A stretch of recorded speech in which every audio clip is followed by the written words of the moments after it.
ધનવાન હોવા છતાં તે દાન નથી કરી શકતો અને ગરીબ હોવા છતાં તે ઈશ્વરનું ભજન નથી કરી શકતો, તો આનાથી અભાગ્યા જગતના પટમાંથી કોઈ નથી. બીજી વાત, ધનવાન હોય અને ઈશ્વરનું ભજન કરી શકે અને ગરીબ હોય અને છતાં જો દાન દઈ શકે, તો આનાથી ભાગ્યશાળી જગતના પટમાંથી કોઈ નથી. ધનવાન હોવું અને ઈશ્વરનું ભજન કરવું એ તો બહુ કઠિન છે. નહીં જન્મા કો યસ જગ માહી કે પ્રભુતા પાઈ જાહી મદના.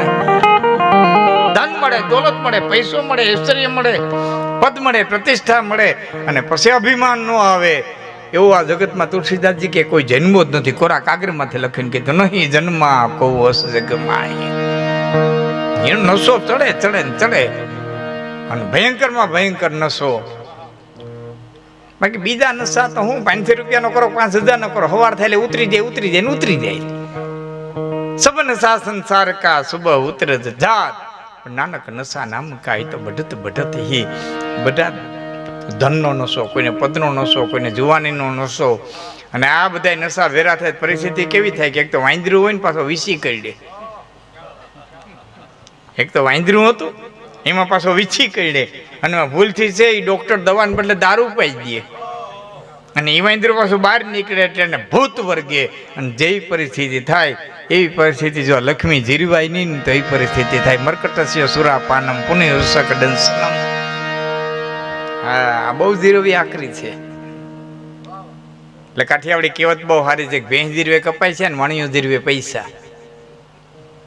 ભેંસ જીરવે કપાય છે, વાણીઓ જીરવે પૈસા. ભેંસને જેટલા કપાય છે એટલા બળદને દો ધણીને માર નાખે. ડો બહુ જીરવે તગારા ને તગારા.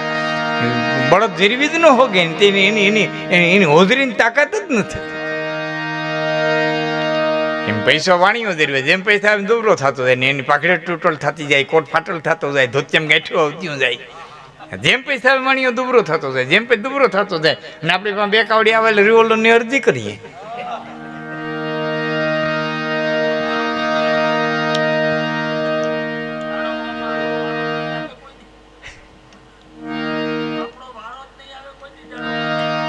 જીરવવામાં આવે છે.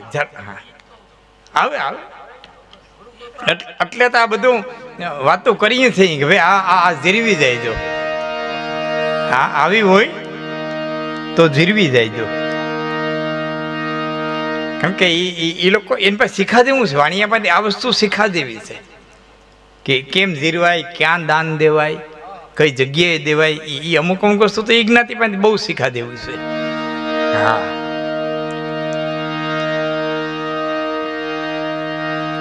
દ્રવ્ય વથા કછુ દાન દિયે બિન, દાન વ્રથા સત પાત્ર નથી ના. હારે ઠેકાણે નો દીધું હોય તો દાન નકામું જાય.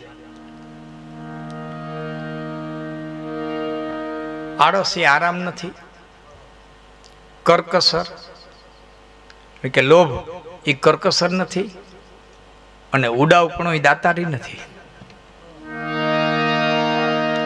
કોઈ એમ કે આપણે ભાઈ ખંભાળિયા બજારમાં 5 ભાઈબંધ ભાઈરા થાય, હાલતા 5000 રૂપિયા વાપરી નાખી તો ઉડાવપણું છે, દાતારી નથી. વિગતથી વપરાય તો પાતીમાં ભાઈતું પડે, બાકી સગડી ઢોળો સાય તો કાગળ બગડે, કાગળ આય તો વિગતથી વપરાય તો પાતીમાં ભાઈતું પડે.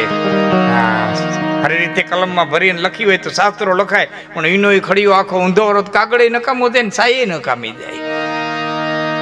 ઉડાવપણું દાતારી નથી. આળસી આરામ નથી. શરીરને 100% આરામની જરૂર છે, સમય શરીરને આરામ જોઈએ, પણ સૂર્યનારાયણ 2 નાળાવા ચડાવ્યો ને આખું ઘર ઉઠાડતું હોય, ભાઈ હવે ઉઠ, ભાઈ હવે ઉઠ, તો કે ઘડીકો આરામ કરવા દો ને. આરામ નથી, આ તારી આળો હશે.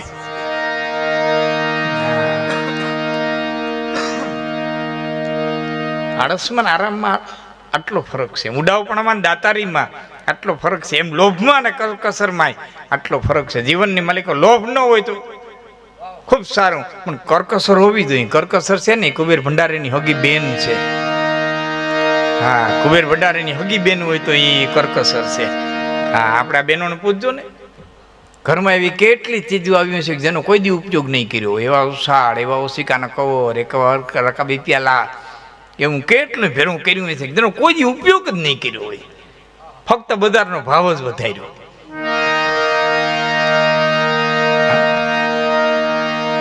કરકસર રાખજો. જરૂરિયાત વિનાની ચીજ. સોક્રેટિસના 4 વાક્ય છે: સાદું જીવન, સાદો આવાસ, સાદો ખોરાક અને સાદા વસ્ત્ર. આનાથી એક ડગલું આગળ વધો એટલે સંઘર્ષ શરૂ થઈ જાય. પછી સંઘર્ષ કરવો પડે. બાકી સાદી રીતે જીવો તો પરમાત્મા બધી રીતે દેવા બંધાયેલો છે. અટૂટ શ્રદ્ધા અને અટૂટ વિશ્વાસ ગમે એવી મુશ્કેલીના સમયમાંથી પણ બહાર કાઢનારો છે. પછી એવું ન માનવું કે માં હોનલ ભેડીઓ ઓઢીને જ આવે મારી સહાય કરવા, ત્રિશૂળ લઈને જ આવે, કે કૃષ્ણ વાહડી લઈને જ આવે, કે રામ બાણ લઈને જ આવે. ના, કેમ આવવું એની મરજીની વાત છે. કેમ આવવું એની મરજીની વાત છે, પણ આવે. ગાંધીજીના દીકરા મણીલાલ બની ગયેલી સત્ય ઘટના ક્યારેક વાંચો. સત્યના પ્રયોગો. અતિશય બીમાર, અને એમાં એના ડોક્ટર હતા, ફેમિલી ડોક્ટર, પારસી ડોક્ટર આવ્યા. અને આવ્યા પછી એને તપાસ કરી અને અમુક પ્રકારની દવા અને અમુક પ્રકારની ઔષધિનું કીધું. એટલે ગાંધીજી એટલું કીધું, શું વાત કરો છો ડૉક્ટર? હું જૈન વાણીઓ અને મારા ઘરમાં તમે ખાવા પીવાની વાત કરી શકો? આઈ સે યુ ગેટ આઉટ. એટલે પેટી બંધ કરતા કરતા ડૉક્ટરે કીધું કે મીઠાના પોતા મૂકો. તમે કેટલું ગમે એટલું ભણશો તો સુધરશો ને. મીઠાના પોતા મૂકો, મીઠાના પોતા મૂકો. એમ કે ડૉક્ટર નીકળ્યા તો ગાંધી એની ગાડી સુધી વડાવવા ગયા. વડાવીને પાછા વળ્યા. કેટલી ઘડી ઉભા રહ્યા પોતે ચોકમાં, ખબર ન પડી. એમાં એને વિચાર આવ્યો કે મારો દીકરો હવે નો જીવતો હોય, હવે જીવતો ન હોય. યાદ આવ્યો અને તરત દોડીને પોતાના આવાસે આવ્યા. તો મણીલાલ હામાં મળ્યા.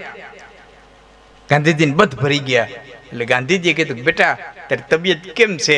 કે પિતાશ્રી કંઈ ખબર નથી, પણ શરીરમાં એટલો પરસેવો ઓળ્યો ને કે મેં પહેરેલા મારા કપડાં નીચોવવા પડ્યા ને અટાણે હું સંપૂર્ણપણે સ્વચ્છ શું, રતિભારી તાવ નથી. અને ગાંધીજીએ લખ્યું કે પાણી પીતા જ જાઓ, પીતા જ જાઓ, છતાં તમારી તરસ ન મટે એવું પણ બને. કોઈક દી હરવું પાણી આવી જાય, તરસ ન મટે. અનાજ ખાતા જ જાઓ અને છતાં તમારી ભૂખ ન ભાંગે એવું પણ બને. કોઈક દી ખુદરી ન વરે ગમે એટલું ખાવા છતાં. પાણી પીવા છતાં તરસ ન મટે એવું પણ બને. અનાજ ખાવા છતાં ભૂખ ન મટે એવું પણ બને. પણ પ્રાર્થના કરો ને તમારા દુઃખ દર્દ ન હટે એવું કોઈ દી ન બને. અમારો નિજ અનુભવ છે. આવું ગાંધીજી લખ્યું છે. આ પ્રાર્થનાની તાકાત છે. પ્રાર્થના આહાર પણ છે અને આધાર પણ છે. આત્માનો આહાર હોય તોય પ્રાર્થના છે, અને આત્માનો આધાર હોય તોય પ્રાર્થના છે. એને પ્રાર્થના કરી લેવી જોઈએ, જેવી આવડે એવી, જે કલાવાલા આવડે એવી. એને બહુ જૂનો પ્રસંગ, ઘણા વર્ષોથી હું બોલું છું, અમને ગમે છે એટલે કહું છું. એક જાળવાની ડાયરી ઉપર હોલો અને હોલી બેઠેલા, બે પંખેડા બેઠા બેઠા સત્સંગ કરે. પક્ષીઓની ને પામ્યા હતા, પણ કાગભૂષણની જેમ પૂર્વજન્મનું જ્ઞાન વિસર્યા નહોતા. એટલે બેઠા બેઠા સત્સંગ કરે. બ્રહ્માનંદજીના શબ્દોની માલિક કહીએ તો એ ચારણ મહાત્મા લખે કે બે સત્સંગ પંખીડા સત્સંગ કરતા હતા. એ સત્સંગની અંદર હોલો છે, હોલીને એમ કહેતો તો કર લે દ્રઢ નહીં રમાપતિ છે સોની સંત ગીર્યા ચિત મેં ધર લે ત્રિવિધિ કર્મ પૂંજ સબે પલ ये कही होत सही पर ले तट जान की चाह रखे सत्संग की રીત અનુસર લે અને સરલે ચિતન લોકન લાજ તજી બ્રહ્માનંદ કાજ સ્વયં કર લે. અને સિંહાવલોકન અલંકાર કહેવામાં આવે આપણી ભાષામાં. શબ્દ ફરે, સ્થાન ફરે, શબ્દ એક રીએ, અર્થ ફરી જાય. કર લે દ્રઢ નહીં રમાપતિ છે સુની સંત ગીર્યા ચિત્ત મેં ધર લે. રમાના પતિથી પ્રેમ કર લે, સંતની વાણીને ચિત્તમાં ધારણ કરે. સંત ગીર્યા ચિત્ત મેં ધર લે ત્રિવિધિ ક્રમ પૂંજ સબે. તો તારા 3 પ્રકારના પાપના જે ઢગલા છે, આદિભૌતિક, આધ્યાત્મિક અને આધિદૈવિક, એ ધર લે, એનો ધરાશય થશે. ધર લે ત્રિવિધિ ક્રમ પૂંજ સબે પલ એક હો તો સહી પર લે, એનો પ્રલય થઈ જાય ને પર લે તટ જાનકી ચાહ રખે. તારે સામે કાંઠે જવાની જો ઈચ્છા હોય, પરલે તટ જાનકી ચાહ રખે તો સત્સંગ કી રીત અનુસર લે. પણ સરલે ચિત્ત લોકન, સરળ ચિત્ત સરલે ચિત્ત લોકન લાજ તજી બ્રહ્માનંદ કાજ સ્વયં કર લે દ્રઢ નહીં રમાપતિ છે સુની સંત ગીર્યા ચિત્ત મેં ધર લે. એટલે ઓલીએ કીધું ઓલાઈ વાત હતી પણ પીરા નહીં જાનત પીર સખી મોય ધૈર્ય ધરત નાહી હીરા હીરા બિન ભેટ ભઈ અબ તો વિધિ કુન કટે દુખ કે દીરા દીરા દિલ ગોત નહીં તબ લૂંદ બલૂન નહીં તાપ મિટે જીરા અને જીરા બ્રહ્માનંદ ચાહ જગી રટ એક લગી પીરા પીરા પીરા નહીં જાનત પીર સખી મોય ધૈર્ય ધરત નાહી હીરા. આમાં કેટલો સમય વ્યો ગયો કારણ સત્સંગમાં કેટલો સમય ખ્યાલ ન આવ્યો એનામાં સત્સંગ કહેવાય. સાચો સત્સંગ એને કહેવાય કે એને સમયનું ભાન ન રહીએ. કેટલો સમય વ્યો ગયો ખબર ન પડે એટલે હોલાએ કીધું હોલી હાલો ઉડશ્યો ખ્યાલો ઉડીએ. યામ ત્યાં ઉડવાની તૈયારી કરી આકાશમાં ચકર ચકર ચકર ચકર બાદ ચકરાવા લેતો તો હોલા ઉડી નહીં હગાય કે કેમ કે નદી નાખ બાદ આવ્યું છે કે હોલી હવે બેઠું નહીં રેવાય. હે હવે તો બેઠું નહીં રેવાય કે કેમ કે નીચે નજર નાખ શિકારી આવ્યો છે. ઉડી જા નકી બાત સિતાન ગ્રહી તા તો ખીચ તો બાન રહ્યો ભીલરી આ તો બબરી હુલરી પીવું કો વિનવે કે આયો મરનો અબ સમરો હરે હે ઓલા હવે તો ઉપર કાળ છે નીચે કાળ છે. ઉડી તો બાદ ઝડપી લે કે બેઠારી તો શિકારી વિંધી નાખે. ઉપર કાળ નીચે કાળ. પણ આ ઘટનાની મજા એ છે કે હોલો હોલી નથી કેતો હોલી હોલાની કે બબરી હુલરી પીવું કો છે. અને આ દેશનો ઇતિહાસ તપાસજો જ્યારે જ્યારે પુરુષ શક્તિ હારી છે ત્યારે ત્યારે માતૃશક્તિ આગળ આવી છે. બ્રહ્મા હારી ગયા હતા, વિષ્ણુ હારી ગયા હતા, રુદ્ર હારી ગયા હતા, કમળની દાંડલીઓમાં હતાવા મંડી ગયા હતા. તેથી 18 હાથની મારી હથિયાર ધારણ કરીને આદિ નારાયણી ચામુંડા બનીને ધરતીમાંથી આવી હતી. આ વાત તમને પૌરાણિક લાગે, દેવી ભાગવતની પૌરાણિક વાત લાગે. પણ કાલ સવારે બિલખાના પાદરની માલિકો દીદી સગાડતા હિંમત હારી ગયો કે માગ્યું વેચાતું માણસ મળે નહીં અને શેઠ કરે છે વિચાર. તેથી ચંગાવતી કે મુંજાણા હું ના તેલૈયો કરશું ઠાર આવતડો નૂરમાં લેવું પછી મારવાનું પડે. નાવડાની માલિકો જેથી જેસલ હિંમત હાર્યો હતો તેડાજે કીધું તો કે આ પાપ તારું પકારે જાડેદા ધર્મ તારો સંભાળ તારી બેરડીને બુડવા નહીં દઉં એમ તોરલ કે છે. પ્રકૃતિને સામે પોકારી દે. અંગ્રેજોમાં જેમ જારી પાસે જાય ને પોપ પાસે જાય જારી પાસે જાય અને પોકારે. આ ઘટનાની અંગ્રેજોને ખબર હોય કે ન હોય પણ આ પેલો પ્રયોગ તેથી મહાસતી તોરલે કર્યો હતો કે એક વખત અસ્તિત્વને કહી દે મેં આ કર્યું આ કર્યું આ કર્યું આ કર્યું એટલે છૂટી જઈશ. તારા મોઢે તારા કહી દે એટલે ધોઈ જાય માતૃશક્તિ. પણ એ કુદરતની દયાથી એવું પાછું પાત્ર મળ્યું હોવું જોઈએ. એ તો હરખેર ક્યાં બાઈક ભેરા થયા હોય ને ન મળ્યું હોય તો એના દાખલે આ તમને છે ને સાહેબ બધાય દાખલા મળી રહે. હું હમણાં જ બોલ્યો હતો મારા નવરાત્રિના અનુષ્ઠાન હાલતા હતા ને ત્યારે જ બોલ્યો હતો કે 2 ધારાઓ જે હાલી જાય છે પુરુષાર્થ અને પ્રારબ્ધ એનો હજી સુધી અંત નથી આવ્યો. કોઈ નિર્ણય કરી જ નથી ગુરાદાભાઈ. આજ તમને જે કંઈ મળ્યું છે એ પુરુષાર્થથી મળ્યું છે કે પ્રારબ્ધથી મળ્યું છે આજની ઘડી સુધી તમે નક્કી ન કરી શકો. કોઈ નક્કી આ 2 ધારામાંથી કોઈ કઈ નક્કી કરી જ નથી ગયું. કોણ કરાવે છે કોણ કરે છે? પુરુષાર્થ તળિયા તો છે પ્રારબ્ધ. કાળ બળવાન છે, કાળથી બળવાના જગતના પટમાંથી સમય સમય બલવાન હે નહીં પુરુષ બનવાન. કાબે અર્જુન લૂંટિયો વહી ધનુષ વહી બાણ. કાળ બળવાન છે એ બરોબર આ ઝપટ મારું ન મારું ની તૈયારી બાદની અને બરોબર શિકારીએ બાણ છોડું ન છોડું તૈયારી. ઉડજાન કે બાત સિતાન ગ્રહી તા તો ખીચે તો બાણ રહ્યો ભીલરી આ તો બબરી હુલરી પીયું કો વિનવે કે આયો મરનો અબ સમરો હરે હે ઓલા. ઉપરે કાઢશે નીચે કાઢશે પરમાત્માનું સ્મરણ કરી લે અને બેયના હૈયાની માલિકો પોકાર નીકળો કે દેના દયાલ બિરીદો સંભારી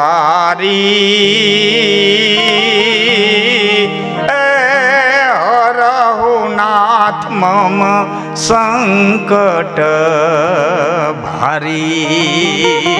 દીન દયાલ બિરીદો સંભાર. તારા બિરુદ ને સંભાળ, તારા બિરુદ ને યાદ કરી. અને હરહુ નાથ મમ સંકટ ભારી પ્રાર્થના છૂટી તો બ્રહ્માંડના પડને વિંધી અને પરમાત્માના કાન સુધી ટકરાણી અહીં બાદ બરોબર ઝપટ મારું ને તૈયારી શિકારી બાણ છોડું ન છોડું ની તૈયારી અને જાડવાના થડની માલિકોથી નવકુળ મેલો નાગ નીકળ્યો એ હળરાટ હટ શિકારીના પગની માલિકો ફટકાર્યો ડંખ દીધો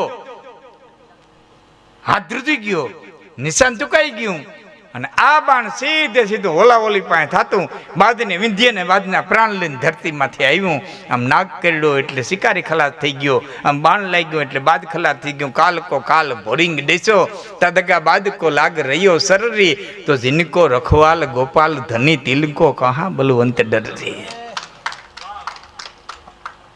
પરમાત્મા રખેવાળી કરતો હોય फानुस बनकर जिसकी हिफाजत हवा करे तो वो समा क्या बुझे जिसे रोशन खुदा करे। हम बात खलास थियो हम शिकारी खलास थियो हमारे कहेવાનો अर्थ એ છે કે નાગ થઈને એવો કેમ આવે એ એની ઈચ્છા છે કેમ આવવું મુશ્કેલીના સમયમાં હોય ભાઈ જાય મિત્ર સંબંધી સામો આવીને ઊભો રહીએ અને તમને મુશ્કેલીના સમયમાંથી બહાર કાઢે તો માનજો એના હૃદયની માલિકો એ મિત્રતાનો પ્રેમનું ઝરણું બનીને આવ્યો છે ભાઈબંધ.